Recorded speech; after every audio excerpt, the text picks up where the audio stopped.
Mga ka-asters, isang mahabang biyahe na naman para mapuntahan ang pinaka-highest peak sa probinsya ng Cebu na matatagpuan sa barangay Patong, Badian.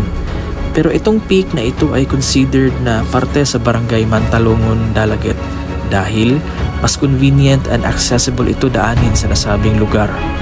May sukat na 1,013 meters above sea level ang naturing peak. Dito, makikita na naman natin ang breathtaking views sa iba't ibang maliliit na mountainous landscapes, 360-degree view, kasali na din dito ang southwestern coastline sa Cebu, and even the province of Negros Oriental. Kilalanin natin, ito ay ang Osmeña Peak. So, nakaalis na nga tayo, no? So, Catmon to Cebu City is more or less around 60 kilometers. Okay, so update lang ako mamaya mga ka-asters once kung nasa Cebu City na tayo. Kasi dadaan tayo ng Cebu City bago tayo magpunta sa south. So time check mga ka-asters, it's already 11:20 based sa cellphone natin. Alright, so ipapakita ko sa inyo mga ka-asters based sa Google Maps yung distance natin na remaining. So we still have 99 km estimated, mga 3 hours and 18 minutes. Alright, so nasa Cebu City pa tayo mga ka-asters. Okay, nasa Cebu City pa tayo and dadaan tayo ng Talisay, Minglanilla, Naga, San Fernando, Carcar. Then after Carcar, Sibunga, then Aragao, then Dalaget. So dito na part sa Dalaget ay mag right turn tayo, heading na yan sa sa dadaan pala tayo ng Mantalongon mga ka-asters. And yan, ito yung destination point natin, yung color red. Alright, so tara mga ka-asters, biyahe muna tayo. So mga ka-asters, if nanood kayo sa vlog ko sa Badian Highlands, no, still sa Badian yun. Yung pinakaiba lang is nag-content tayo specifically sa Highlands ng Badian. This time yung destination natin, yung content natin is Badian pa rin, pero yung Osmeña Peak, yung famous na peak sa lugar na yan sa Badian. Alright, so since same lang yung place na papuntahan natin, so yung rota natin heading dun, papunta dun is same lang. Alright, yung pinagkaiba lang is yung nung nasa Carcar City, Cebu na tayo, medyo dumaan tayo sa sa yung mall, anong name ng mall, nung nag right turn tayo, no. Yan yung pinagkaiba kasi this time hindi tayo dadaan dun. Alright, so yung rota natin is from Carcar City, straight tayo papunta sa next na municipality. Alright, so hindi tayo mag-turn right heading sa ibang municipality. So yung dadaanan natin is yung next na municipality, pa south pa rin, no. So straight lang tayo. Yun yung pinagkaiba sa rota natin ngayon at saka sa rota nung nag-head tayo or nung nagpunta tayo sa Badian Highlands. Okay, so yun yung pinagkaiba. So hello mga ka-asters, as you can see mga ka-asters, no, yan, City of Carcar. So we are about to enter Carcar City, Cebu. Alright, so Carcar na tayo mga ka-asters. So mga ka-asters, sa unahan yun yung Gaisano Grand, no. Yun yung mall na sinasabi ko sa inyo mga ka-asters na nung pumunta tayo sa Badian Highlands, nag right turn tayo, no. Nag right turn tayo dyan.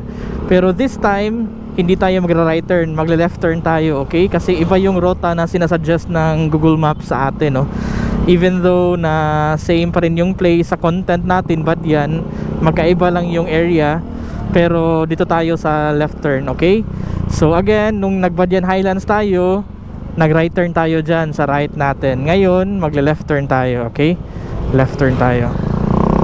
So iba yung rota natin ngayon. Dito yung pinagkaiba sa rota ng Badian Highlands at saka yung sa rota natin for this content, which is yung Badian Osmeña Peak. Alright, so update lang ako mamaya mga ka-asters.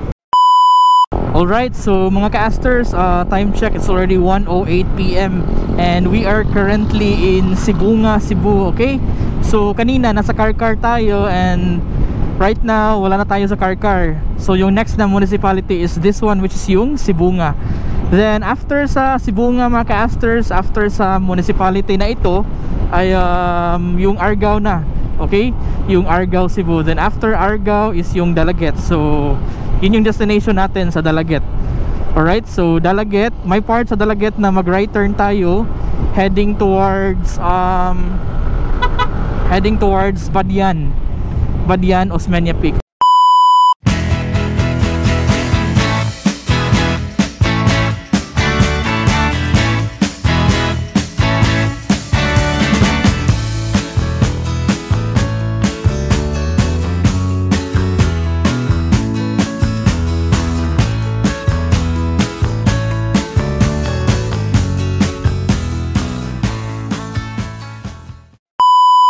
So mga casters, time check, it's already 1:45 PM, no?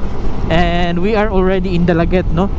So mag-stop over lang ako mamaya mga casters para to recheck our Google Maps mga casters kung saan talaga tayo dapat mag-right turn, okay?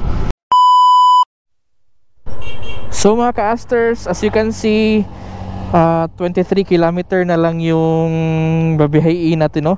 So currently nasa Dalaget na tayo, andito tayo, no? So yun, so sa dito na part, dito tayo magra-right turn and heading patungo dito sa Osmeña Peak, okay? So tara mga casters, 23 kilometer estimated 43 minutes, okay? So tara mga casters. So mga casters, ito na yung part or area kung saan tayo need na mag-right turn, no? Okay, so dito tayo mag-right turn mga casters. So sa area na to na mga casters, dito tayo need na mag-left turn, okay? So makikita natin mga casters, may signboard na nagsasabi na this way to Osmeña Peak, okay? So makikita din sa maunahang signboard mga casters na may Osmeña Peak, meron ding Casino Peak. Right turn lang kayo dito mga casters. Ganda dito mga casters, oh. So ito na yung area mga casters na need tayo magpa-register muna, no? So yung office na yan sa unahan, dyan tayo magpa-register. Hanggang dito na lang yung motor natin casters, so need na natin i-park yung motor. So mga casters, andito na tayo, no? So need natin magpa-register sa office na yan, okay? So sabi nila is dito na lang daw ilagay yung motor, so pinark ko na lang yung motor dito and dyan na lang yung motor natin. So pupunta na tayo doon mga casters para mapa-register, okay? So time check, it's already 2:54 PM.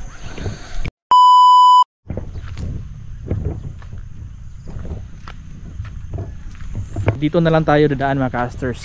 We are heading towards that office, okay? Akyat na.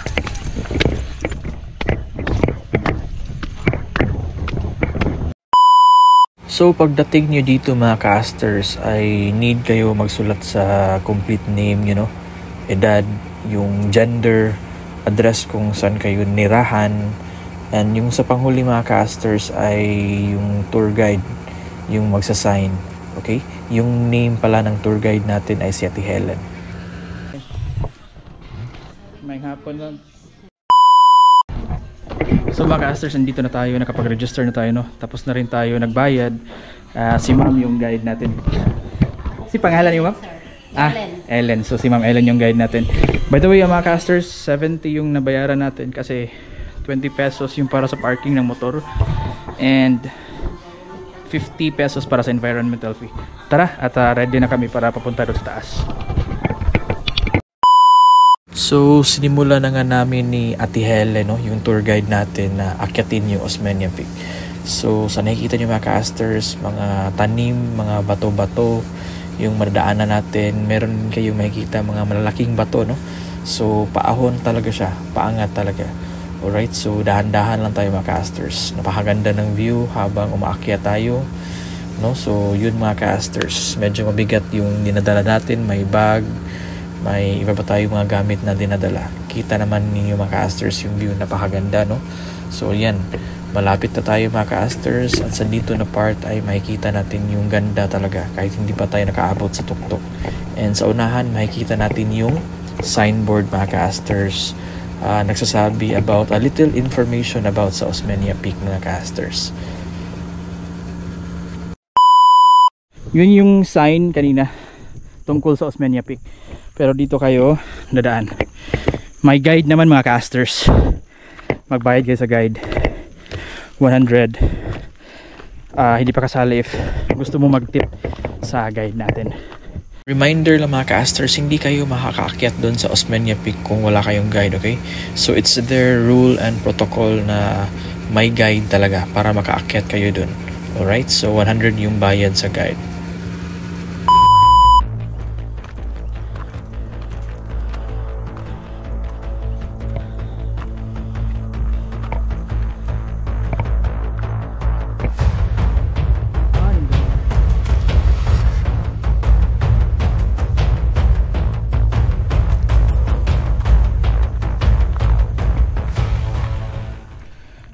Osmeña Peak. Mauna na siya, ma'am? Dito.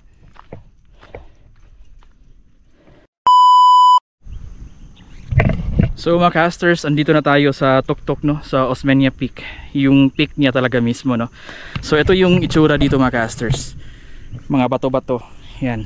Tapos may kita mo mga maliliit na mga mountains, no. Yan. So galing tayo doon, dumaan tayo doon sa baba and papunta dito. Yan. So kung gusto nyo pa ng mas magandang view, punta kayo dyan sa bato na yan, pero ingat lang baka mahulog kayo. Napakaano doon sa ilalim. So dito mga casters. Yan. Pwede kayo dito. Ito pinakatuktok na talaga to. Yan o. Medyo umaambon. May konting ulan, pwede kayo mag standby doon. Basta anything na basta safe lang na makapag-establish kayo sa kinatatayuan nyo, no? Yan mga casters. Yan, ang ganda.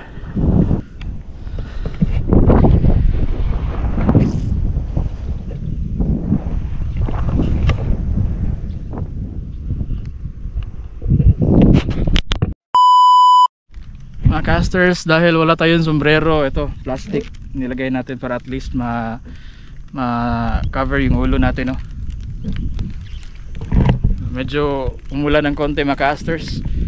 Magpalipad na sana ako ng drone kaso umulan, yan, no? Ewan ko ba if magsa-stop pa ba kaya to.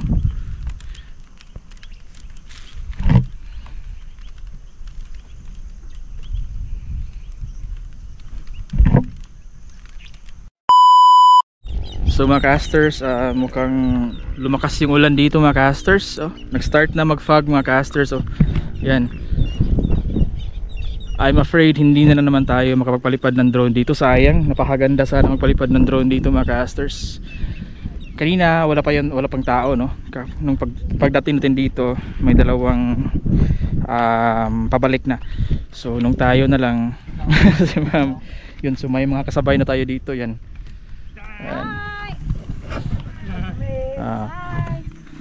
Ayan, shout out natin to sila. Asa ka mo gikan, sir?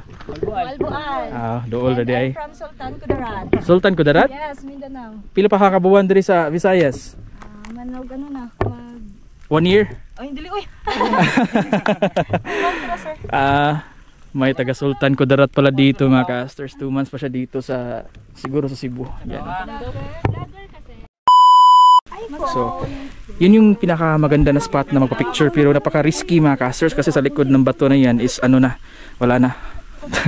Pwede ka talaga mahulog pero ingat-ingat lang talaga.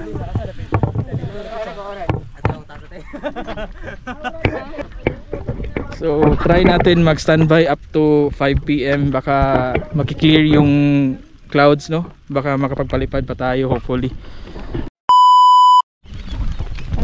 Yan mga casters, mukhang mas lumakas pa yung ulan, no? So, yan. Parang dumadami natin yung mga tao. May dalawang foreigner. Of course, hindi kayo makapunta. Hindi kayo makapunta dito mga casters kung ano, kung wala kayong guide. So, protocol talaga yan na kung papunta kayo dito. Oo, nag-vlog ko, ma'am. Kung papunta kayo dito, may ano talaga, may guide. Yan, shout out sa mga guides. Hello sir, welcome to Osmeña Peak. Yeah. In every moment is a new discovery. So si ma'am yung guide sa isang customer, at saka si ma'am yung nakapayong siyang guide dito. Napakagwapo guys. Gwapo. So kahit umulan ng konti mga casters, no, we're still enjoying the view, no.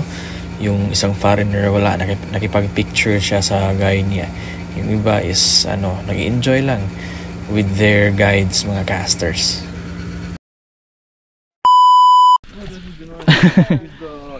Yung from Mindanao. Shout out Takurong Sultan Kudarat. Shout out daw sa Takurong Sultan Kudarat.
Dito pa rin tayo sa Osmeña Peak, no? Time check, it's already 5:09 PM. So andito pa tayo sa Osmeña Peak and nakapagpalipad na tayo, pero hindi ko pa nagamit yung third na battery ko. Dalawang battery lang yung nagamit ko. Gusto ko sana magpalipad sa third na battery, kaso parang umaambo na naman, so baka uulan naman ulit kasi kanina may mga ulan na nahuhulog, kaya kinip ko yung drone. So pwede kayo mag-camping dito. So mga casters, open tong Osmeña Peak 24 hours, okay? Open to sila 24 hours. So ito yung area kung saan pwede kayo mag-camping, government area. So libre na siya, Dre, ma'am? Ate gyapon. Mag-tent, mag-additional lang po ng 100 pesos per tent. Sa lapagan. Okay. Sige. So if dito kayo sa government area daw mga casters, kung may tent kayo, may fee siya na 100 pesos kung mag-additional kayo ng tent. Okay? So additional tent, 100 pesos. So ito yung government area and dito yung private area. So yan. Nakita niyo ba may bahay dyan mga casters? Yan, so private area dyan, private area. 200 per head diha, sir. So 100 per head daw. Tapos meron ding kubo-kubo na pwedeng rentahan. So pwede ring mag-rent ng kubo daw mga caster, sabi ni Ate Helen, no? So yun mga caster, sa kung plan nyo mag-overnight since 24 hours dito sa Osmeña Peak, yun yung area para sa private. Okay, private area, pero up to 3 clients lang yung ma-accommodate nila. Pero I don't know if ilan yung limit, no? Pero for sure limited lang kasi kung nakita nyo naman hindi siya gaano kalakihan, no? Pero going back sa government area, nai-limit ng government area man, wala. So walang limit yung government area. So dito.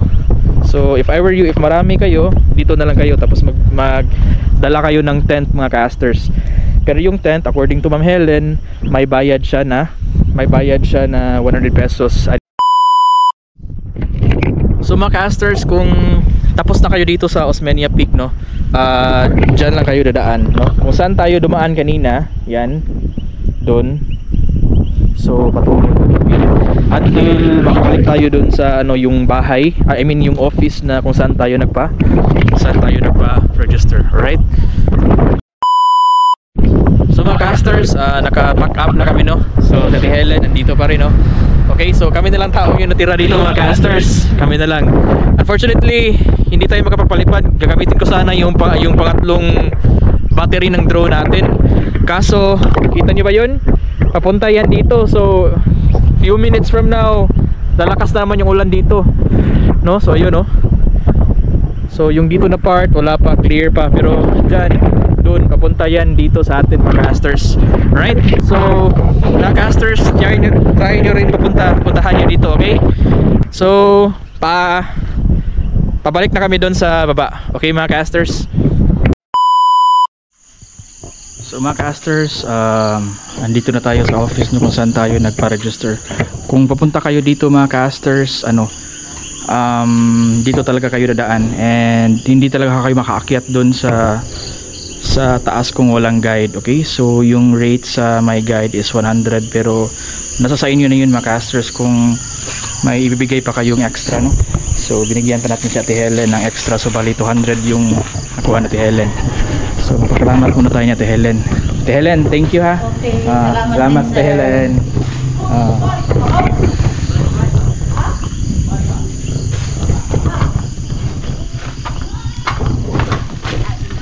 Si Ate Helen yung pinakamatagal na naka-uwi kasi ang tagal natin doon nag-standby sa taas mga casters. So mga casters, puntahan natin yung motor.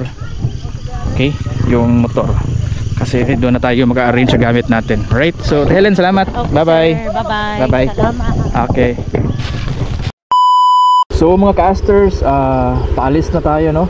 So andito pa tayo sa parking area. Dito lang, kung papunta kayo dito mga casters, dito niyo ipapark yung mga sasakyan at saka motor niyo, gaya ng nasabi ko kanina. Tapos doon kayo pupunta sa office nila para magpa-register, and doon na rin kayo